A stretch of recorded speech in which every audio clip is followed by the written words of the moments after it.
Hello there, you perfectly lovely muggles.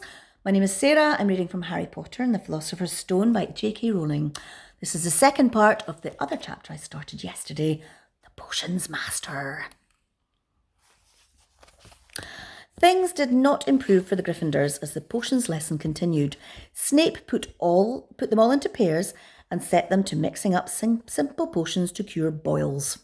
He swept around with his long black cape, watching the way dried nettles and crushed snake fangs, criticising almost everyone except for Malfoy, whom he seemed to like.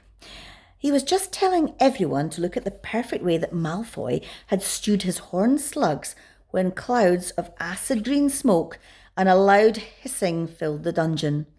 Neville had somehow managed to melt Seamus's cauldron into a twisted blob, and their potion was seeping across the stone floor, burning holes into people's shoes.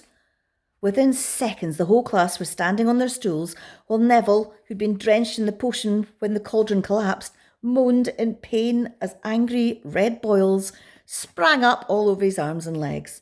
"Idiot boy!" snarled Snape, clearing the spilled potion away with one wave of his wand. "I suppose you added the porcupine quills before taking the cauldron off the fire."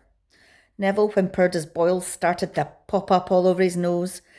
"Take him to the hospital wing," Snape spat at Seamus. Then he rounded on Harry and Ron, who'd been working next to Neville. "You, Potter, why didn't you tell him not to add the quills? Thought he'd make you look good if he got it wrong, did you? That's another point you have lost for Gryffindor." This was so unfair that Harry opened his mouth to argue, but Ron kicked him behind their cauldron. "Don't push it," he muttered. "I've heard that Snape can turn very nasty." As they climbed the steps out of the dungeon an hour later, Harry's mind was racing and his spirits were low. He'd lost 2 points for Gryffindor in his very first week. Why did Snape hate him so much? "Oh, cheer up," said Ron. "Snape's always taking points off Fred and George. Can I come and meet Hagrid with you?" At 5 to 3, they left the castle and made their way across the grounds. Hagrid lived in a small wooden house on the edge of the Forbidden Forest. A crossbow and a pair of galoshes were outside the front door. When Harry knocked, they heard a frantic scrabbling from inside and several booming barks. Then Hagrid's voice rang out, saying, "Back, Fang, back!"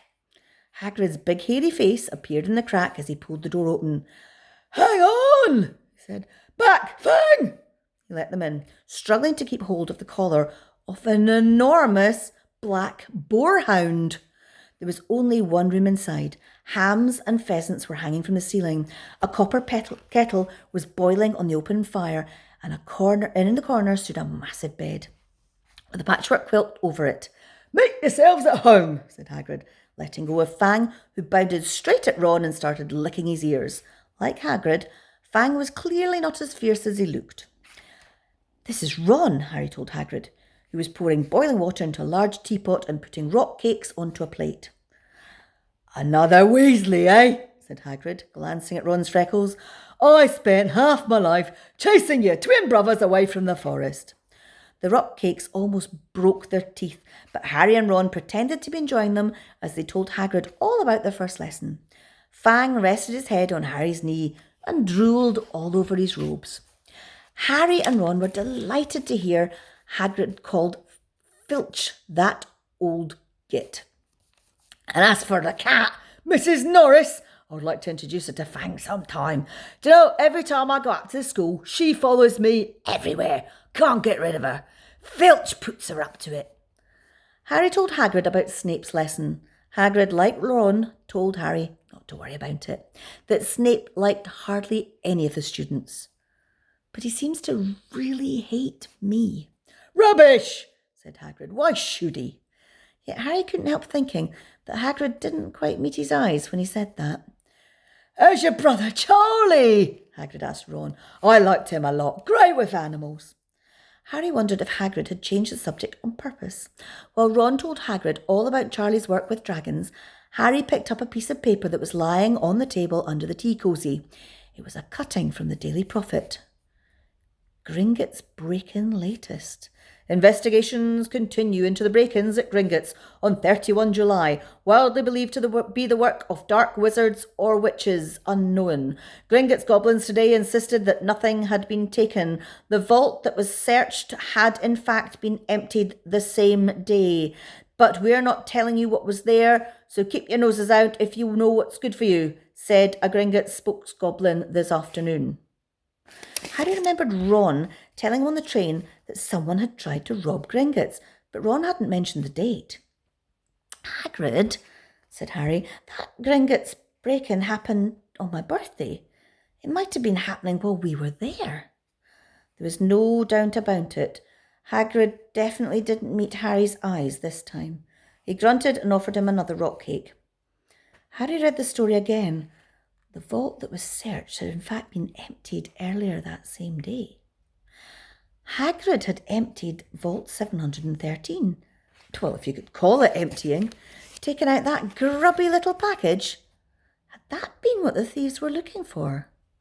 As Harry and Ron walked back to the castle for dinner, their pockets weighed down with rock cakes, they'd been too polite to refuse.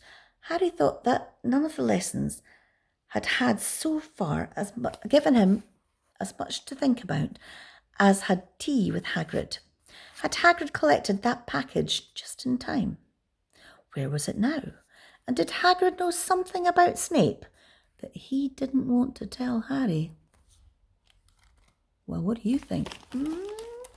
Right, that was a very short chapter, but I want you to clean your teeth, wash your hands if you haven't done it already, and get yourselves into your bed, snuggle down, give yourself a great huge cuddle, because tomorrow we're on to, oh my goodness, the midnight duel.